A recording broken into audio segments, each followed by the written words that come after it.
그날 총과 배낭으로 무장한 전투병보다 위생병인 나는 구급낭을 하나 더 메고 떠났다.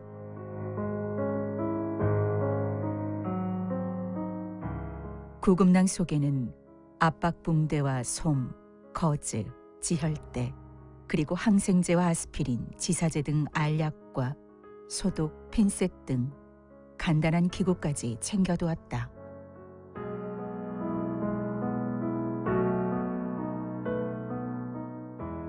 작전 이튿날부터 풀에 베었거나 독충에 쏘이거나 감기에 걸린 환자가 속출했다. 하얀 알약을 처방할 때가 가장 민망했다. 손을 씻지 못해 반토막으로 쪼갠 코데이는 늘 새까맸다. 그러나 모두 안다. 작전 때는 손톱이나 수염 깎는 것을 금기시 하는 것을.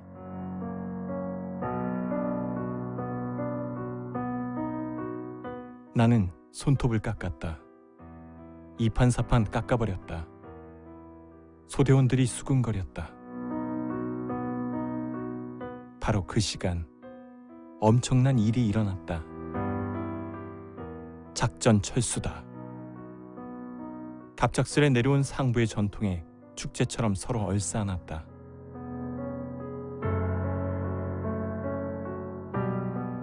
지금도 손톱 깎는 날에는 좋은 일만 생긴다. 매일 깎을 수 없으니 좋은 날도 때로는 손톱 자라는 동안 기다려주기도 한다.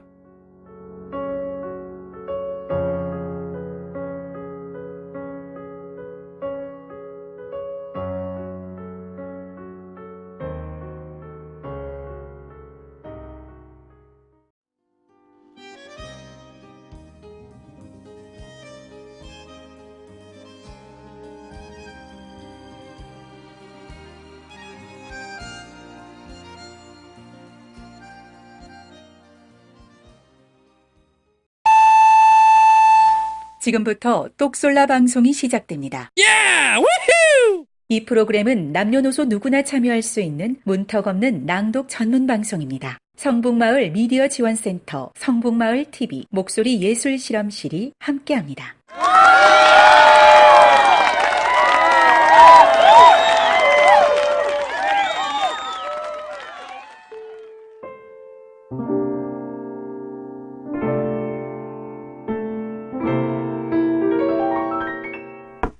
똑똑 솔깃한 라디오.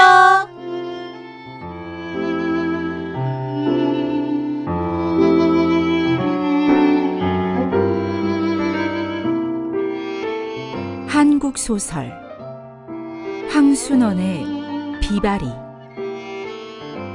제1화.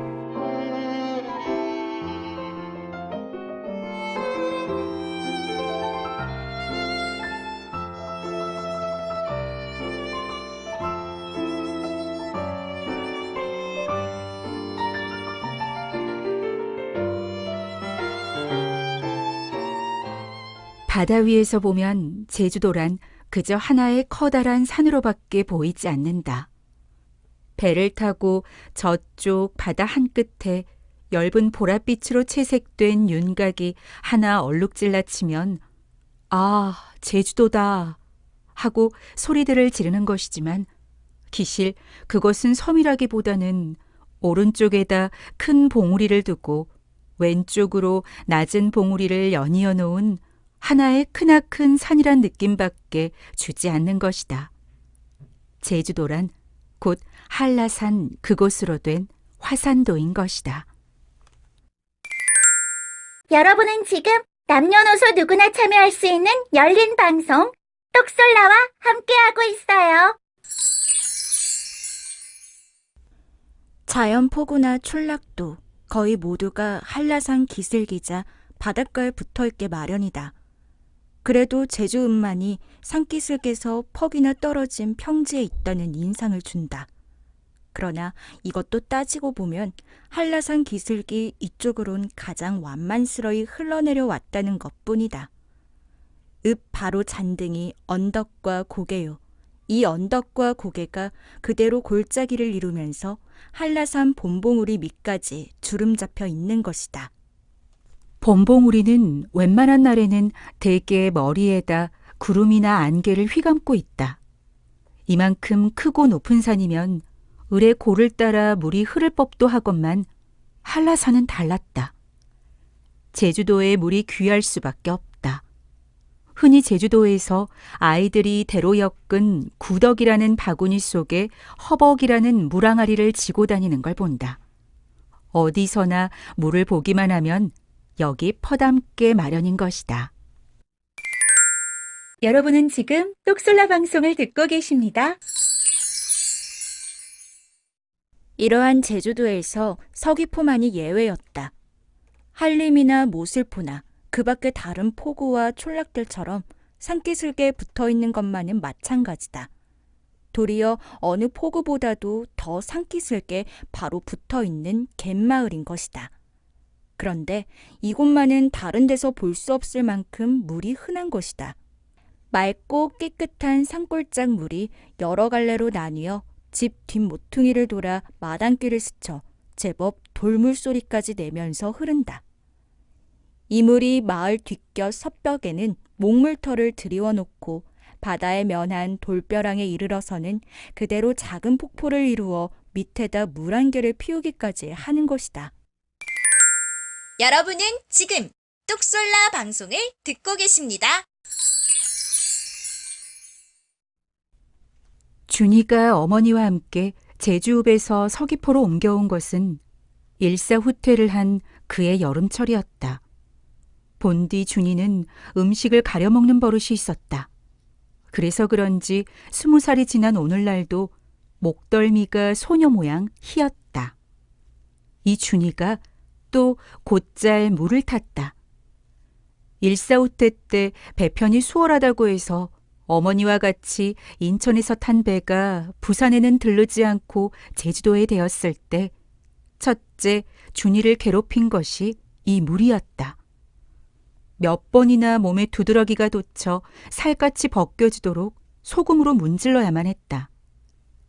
어머니가 좋다는 물을 품을 놓아 쫓아다니며 길어다가 그것도 일일이 끓여서만 먹였다. 서귀포 물이 좋다는 말을 여러 사람한테서 들었다. 그러나 이제 자기네는 피난 때 트럭으로 먼저 내려간 삼촌의 기별이 있는 대로 곧 육지로 나가야 한다는 생각에 제주읍에서 엉거주춤하고 반년 남짓을 보내고 말았다. 그동안 이리저리 수소문해 보았으나 웬일인지 삼촌의 거처조차 알 길이 없었다. 그렇다고 무턱대고 육지로 찾아나가는 수도 없어서 주춤거리다가 우선 준이에게 물이라도 갈아먹여야겠다고 서귀포로 옮긴 것이었다. 어머니가 누구한텐가 제주도 물에는 철분이 부족해서 꼽추와 절름발이가 많이 생긴다는 말을 듣고는 더 참을 수가 없었던 것이었다. 피난 때 갖고 온 물건 중에서 값나가는 물건을 골라 팔았다. 여러분은 지금 똑솔라 방송을 듣고 계십니다. 준이네가 서귀포로 오던 날은 며칠째 비가 뿌리다가 날이 들면서 바람이 좀 치는 날이었다. 버스에 실리어 4.3 사건 당시 쌓아 올렸다는 2길, 3길이 넘는 성벽에 둘린 촌락을 지나며 그저께인가도 동제주도 어느 부락에 빨치산이 출몰했다는 소문을 상기해보면서 서귀포에 닿은 것은 거의 낮때가 되어서였다. 말로 듣던 서귀포가 여긴가 싶게 한산한 고장이었다. 오는 길에 버스 차창으로 내다본 모슬포의 부산스런 모습은 찾을 수가 없었다. 그 어마어마한 성벽도 둘려있지 않았다. 준이는 잠시 어떤 얘기했던 일이 어긋났을 때 느끼는 어리둥절함을 맛보았으나 곧 여기야말로 한동안 쉬어갈 수 있는 곳이란 생각이 들었다. 발밑을 스치는 슬개천을 대했을 때 더욱 그랬다. 참으로 오래간만에 대하는 서늘한 물이었다. 며칠 동안 내린 비에도 더럽혀지지 않고 그냥 맑고 깨끗하기만 했다. 발목을 벗어 물에 담그며 지금 약간 나부리를 일으킨 바다 쪽을 내다보았다. 여태 보아온 어느 바닷물보다도 남빛으로 푸르고 맑았다.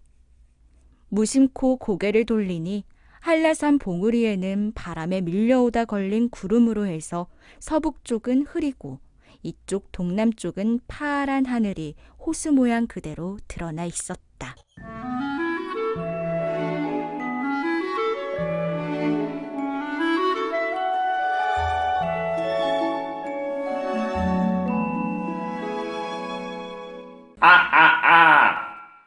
여러분은 지금 똑솔라 방송을 듣고 계십니다. 이 프로그램은 남녀노소 누구나 참여할 수 있는 문턱 없는 낭독 전문 방송입니다. 그리고 성북마을 미디어 지원센터, 성북마을TV, 목소리 예술 실험실이 함께합니다.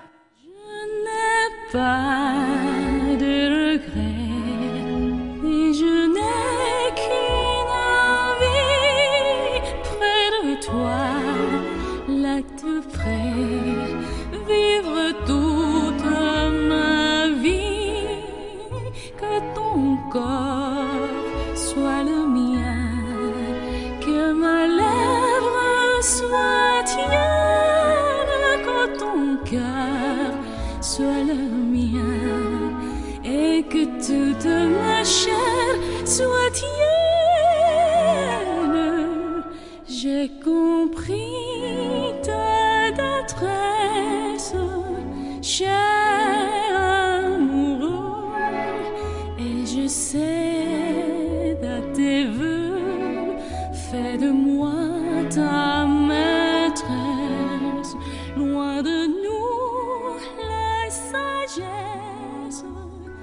Plus de tristesse, j'aspire à l'instant précis où nous serons heureux. Je te veux, oui, je vois dans tes yeux la divine.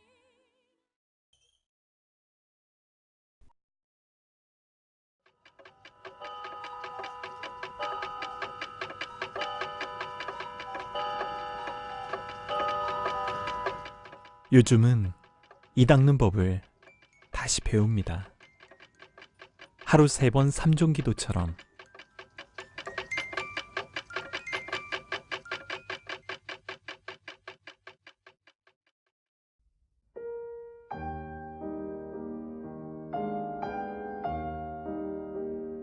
아침에 닦는 칫솔질은 성부와 성자와 성령의 이름으로 온종일 해둘 말과 생각을 구석구석 닦습니다.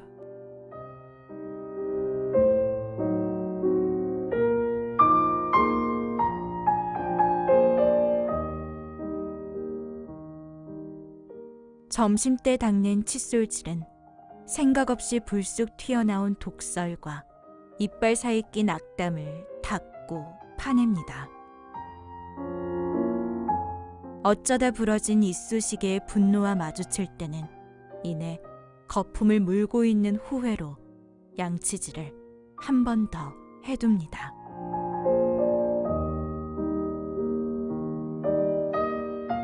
잠들 때 닦는 칫솔질은 하루 종일 씹고 내뱉은 죽은 언어의 껍질을 헹구어내고 생쥐같이 몰래 들락거렸던 당신의 곳간에 경배드리는 일입니다. 하루의 재앙이 목구멍에서 나온 것을 때늦은 반성문 같은 졸린 칫솔로 못의 혓바닥까지 박박 긁어냅니다.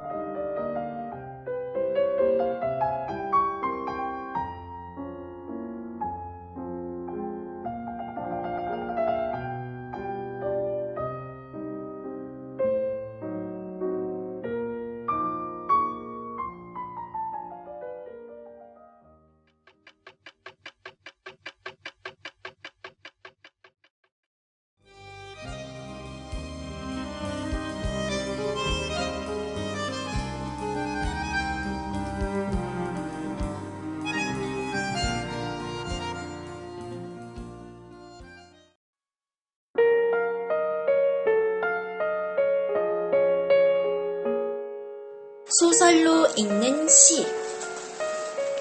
개보다 못한 소설가 김종.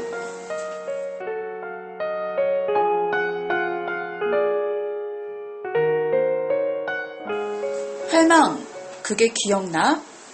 할망 큰아들 판도니가 중학생 때까지 있었던 개니까 아주 옛날 개지. 개 서너 마리 없었던 적이 없었는데 어찌 개 따위를 기억하냐고? 그렇지만 그 개는 매우 특별했는걸? 그 개는 태어날 때부터 유달랐어. 개 어미가 8마리를 깠지. 다른 애들은 강아지답게 사람을 잘 따랐어. 녀석은 유독 사람을 무서워했어. 하라방한테 해코지 당해서 그렇게 됐다고 볼 수도 있지만 다른 녀석들은 안 맞았나?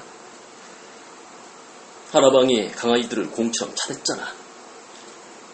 녀석은 할만 자식들이 아무리 불러도 다가가지 않았어. 걔한테 밥 먹는 즐거움 빼고 뭐가 있어? 다른 녀석들은 밥만 주면 사람이 오건 말건 죽기 살기로 먹었어. 그 녀석은 밥 처먹다가도 사람이 나타나면 개구멍으로 숨었지. 다른 수컷들은 이리저리 팔려갔지. 녀석은 그냥 가져겠다는 사람도 없고 두 암컷과 남게 되었어. 하라방이 처음 목살이를 채울 때 암컷들은 가만히 있었는데 녀석은 사다를 냈지. 하라방 팔뚝을 물어버린 거야. 하라방이 돼지도록 했지. 눈탱이도 몇 대 맞았지. 그때부터 녀석의 두 눈이 빨개졌고 빨갱이라 불리게 됐어. 빨갱이는 하라방이 너무 무서웠어. 하라방 그림자만 봐도 인기척만 들려도 땅바닥을 팠지. 달리 숨을 데가 없으니까 땅굴을 파고 숨으려고 그랬나봐. 땅 판다고 또 쳐맞았지. 몸부림치는 날이 많았지. 몸부림쳤다고 또 쳐맞았지. 그 하루는 목줄꼬리 걸어놓았던 대못이 빠져버린 거야. 얼마 만에 맛보던 자유야. 너무 좋았지. 하라방이 보고 쫓아오네. 하라방이라고 했지만 그때는 할아버지가 아니었잖아. 푸른 면이 다 알아주는 부록 천하장사였잖아. 빨갱이는 달리면서 깨달았지. 자기가 천하장사보다 빠르다는 걸. 넘어지고 부딪히고 걸리고 찢어졌지. 그래도 멈출 수가 없었어. 하라방한테 맞아 돼질 테니까. 어느 결인가 목사리에 매달려 있는 쇠줄도 떨어져 나갔어. 더 빨리 달렸지. 동네를 100바퀴쯤 돌았어. 부록 천하장사가 지쳐서 뻗어버렸네. 하라방이 자존심에 큰 상처를 입었지. 그때까지 탈출 소동을 벌였던 소와 개와 염소가 여럿이었지만 결국엔 다 잡혔거든. 내가 개새끼 하나도 못 잡자니. 하라방 울부짖는 소리가 어찌나 살벌하던지 지금도 생생히 기억난다. 빨갱이는 자유만 얻은 게 아니었어. 배고픔도 얻었지? 진짜 배고팠어. 먹을 게 귀하던 시절이잖아. 남의 집을 기웃거려봤지만 거기는 사람보다 동족이 더 무서웠어. 집집마다 개 몇 마리씩은 다 있잖아. 좀 얻어먹을 수 있겠지 했는데 먹을 거 앞에서는 피도 눈물도 없더라. 배추잎 뜯어먹고 고양이가 먹다 남긴 쥐가죽 씹었는데 사는 게 아니더라. 집으로 돌아갔어. 이게 웬일이야? 밥그릇에 밥이 있는 거야? 빨갱이가 허발하는 걸 할멈은 측은히 바라보았지. 빨갱이는 할멈이 주는 밥 때문에 다른 데로 떠날 수가 없었어. 여러분은 지금 소설로 읽는 시를 듣고 계십니다. 하라방이 총을 만들었어.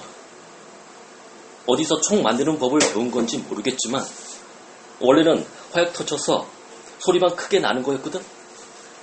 참새 때 쫓으라고 만든 거지. 그 총에서 납탄이 날아오는 거야. 멋 모르고 쳐다보다가 스쳐 맞아서 피 줄줄 흘린 다음엔 총구만 봐도 달아나고 보았지.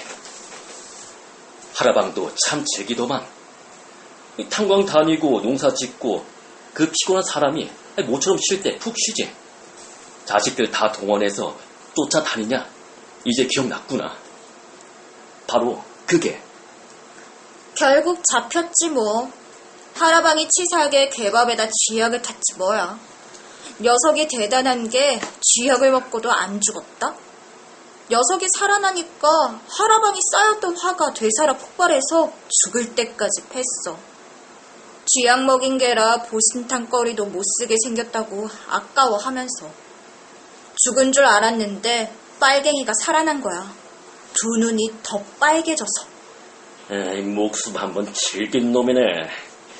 이왕 살아났으니 이 보신탕거리 될 때까지 키워야겠네. 어떤 집에서 개 돼지는 소리가 들려온 날, 빨갱이는 두 번째 탈출에 성공했지. 6달 동안 틈틈이 목살이를 긁었거든. 지성이면 감천, 끊어지더라고. 한 달 만에 잡혔어. 하라방, 판돈이, 판범이, 판진이와 할멈이 동서남북으로 포위했잖아. 당연히 여자 둘이 있는 쪽으로 달려갔지. 무서워서 피할 줄 알았어. 설마 할멈이 그물을 던질 줄이야. 닭 잡는 그물한테 붙잡히다니 참 쪽팔리더라. 할멈을 왜 원망해? 사실 잡히니까 편안하기도 했어. 도둑개로 사는 거 보통 힘든 일 아니거든. 또 돼지게 맞았지만 목숨을 건졌어. 보신탕 먹겠다고 날 잡아놔서 그때까지 살려둔다는 거였지. 보신탕 먹기로 된 날 할멈이 병원에 실려갔어. 할아범이 할멈 살린다고 두어 달 정신없는 바람에 목숨이 연장되었지. 할아방이 철창이란 걸 사왔어. 새로 된 상자 같은 건데 참 답답하더라. 근데 좋은 점도 하나 있어. 철창에 넣을 때는 목줄을 안 채우대. 근데 좀 이상하지? 그렇지. 좀 이상하지? 내가 그 개 얘기를 어떻게 아냔 말이야? 할멈 자식들이 해줬을 리도 없고, 해줘보았자 알아들었을 리도 없고. 빙고! 그 빨갱이가 내 전생이야. 나도 사람으로 한번 태어나게 해주지. 이 만날 개야. 전생은 진돗개, 전전생은 삽살개였거든? 진짜 오래 살았어. 천연기념물이라 잡아먹지도 않고, 아프면 극진히 치료해주고 죽고 싶어도 죽을 수조차 없더라. 이번엔 발발이 종자로 태어나서 시장에 팔리러 나왔는데, 글쎄, 하라방이 딱 보이더라. 하라방이 진짜 하라방이 되어 있대. 그게 벌써 10년 전이라니 참 세월 빠르다. 할멈 큰손자 다현이가 6살 때 왔으니까 10년 맞지? 다현이가 내 이름도 지어줬잖아. 꿀렁이라고. 걔는 나한테 왜 그런 이상한 이름을 붙인 거지?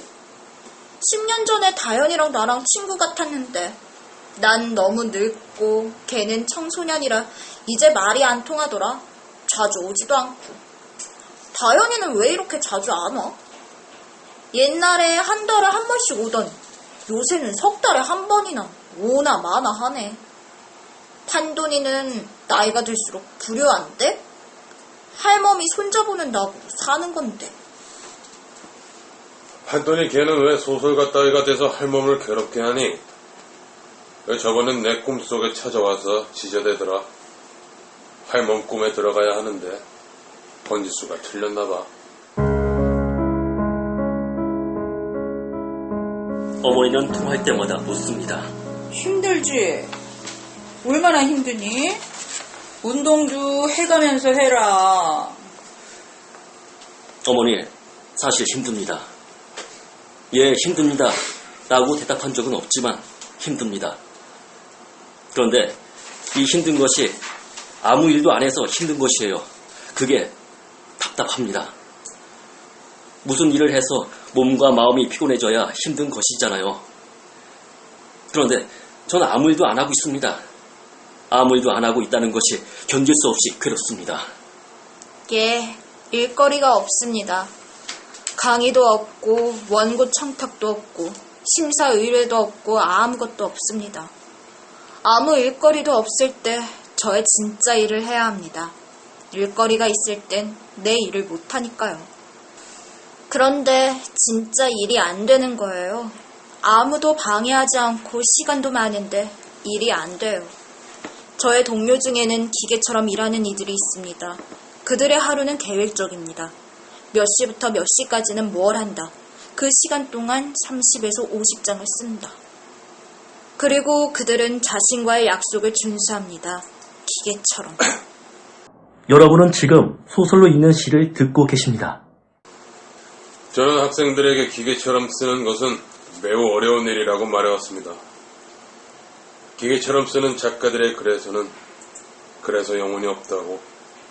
하지만 그것은 저의 억지에 불과할 테지요. 그들의 글에서 독자들은 영혼을 볼 것입니다. 독자들은 못 볼지라도 출판업자들은 볼 것입니다.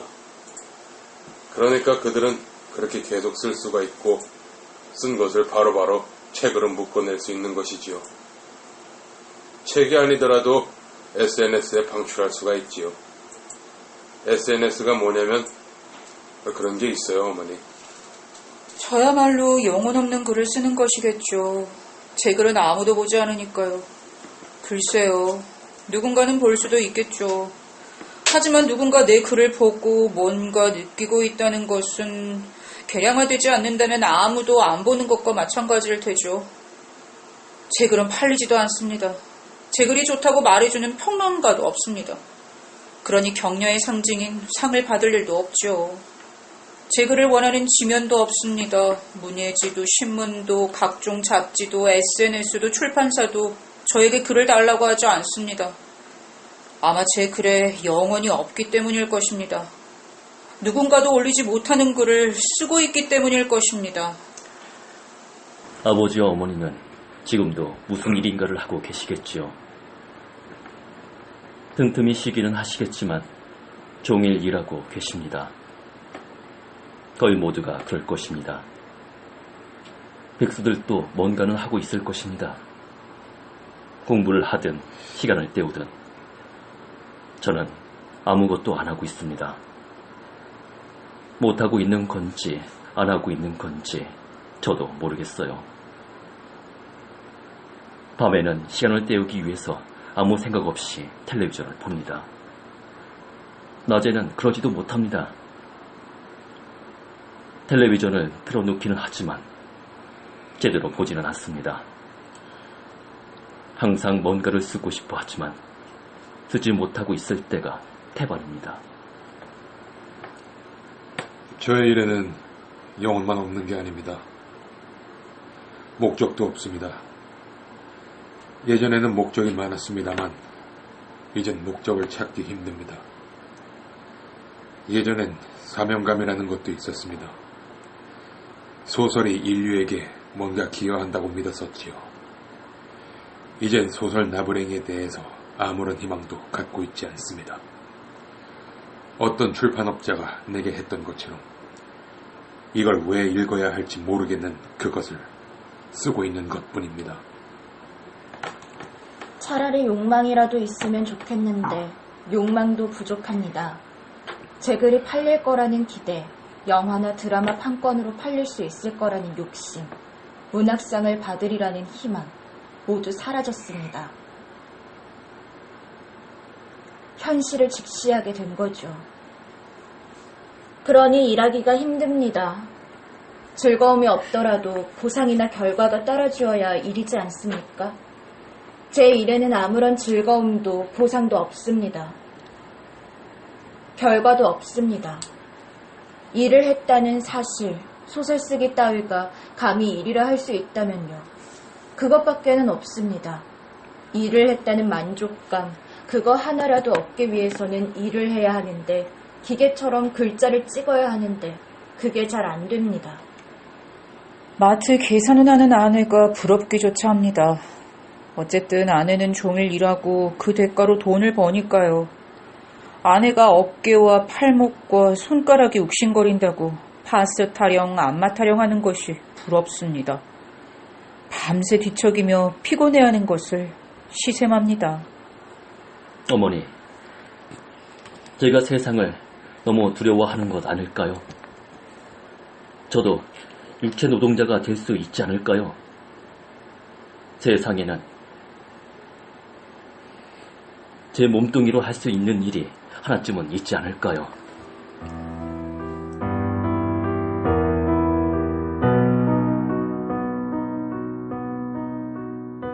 그러다가 제 정신이 들었나 보지. 나를 째려보더니 소리치는 거 있지. 나는 아직까지 저 개새끼처럼 처절하게 깨어있는 소설가를 본 적이 없다. 내가 갇힐 짓을 하긴 했지. 갑자기 내가 전전전생 빨갱이가 된 거야. 늙어 죽을 때가 되면 그런 일이 생기더라고. 내 생들을 왔다 갔다 하는 거야. 전전전생 빨갱이 눈에 할아범이 어떻게 보였겠어? 나를 패 죽이러 온 것으로 보였겠지. 그래서 나도 모르게 확 문 거야. 그게 아니라면 10년 동안 잘해준 할아범을 내가 왜 물어? 할아범이 전전전생 빨갱이한테는 못되게 굴었지만 나한테는 비교적 잘해준 편이잖아. 별로 때리지도 않고.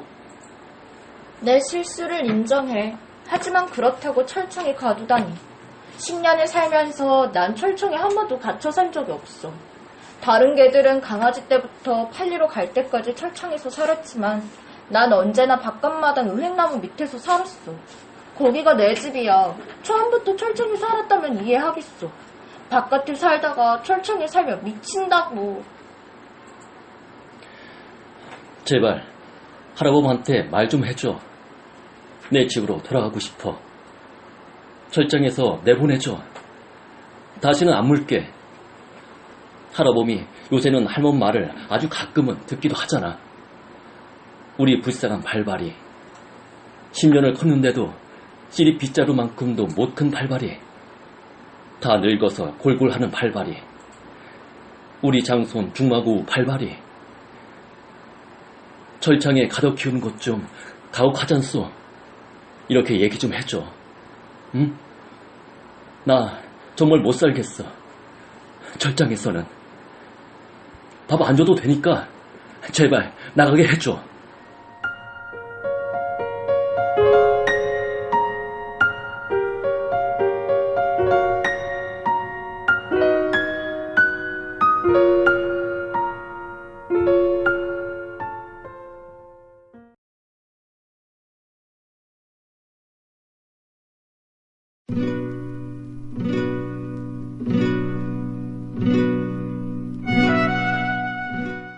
철길.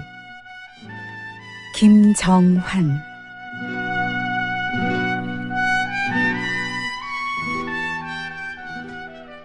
철길이 철길인 것은 만날 수 없음이 당장은 이리도 끈질기다는 뜻이다. 단단한 무쇠덩어리가 이만큼 견뎌오도록 비는 항상 촉촉히 내려 철길의 들끓어오름을 적시어 주었다. 무너져 내리지 못하고 철길이 철길로 버텨온 것은 그 위를 밟고 지나간 사람들의 희망이 그만큼 어깨를 짓누르는 답답한 것이었다는 뜻이다. 철길이 나서 사람들이 어디론가 찾아 나서기 시작한 것은 아니다. 내리깔려진 버팀목으로 양편으로 갈라져 남해안까지 휴전선까지 달려가는 철길은 다시 끼리끼리 갈라져 한강교를 건너면서 인천 방면으로 그리고 수원 방면으로 떠난다.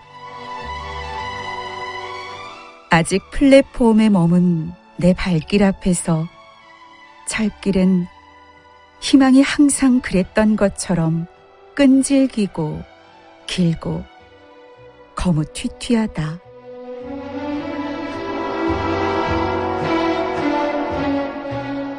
철길이 철길인 것은 길고 긴 먼 날 후 어둠에쯤에서 다시 만날 수 있으리라는 희망을 우리가 아직 내팽개치지 못했다는 뜻이다.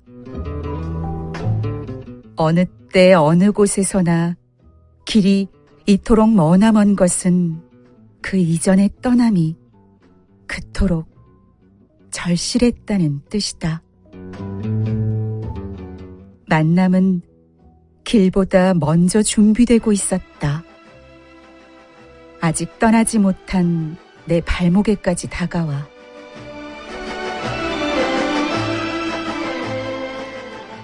어느새 철길은 가슴에 여러 갈래의 채찍 자국이 된다.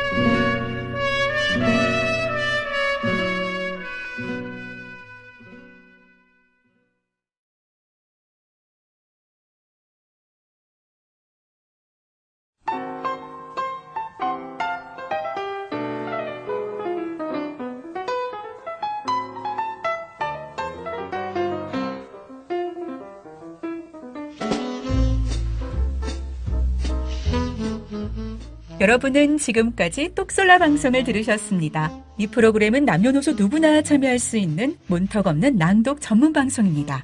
성북마을 미디어 지원센터, 성북마을TV, 목소리 예술 실험실이 함께합니다.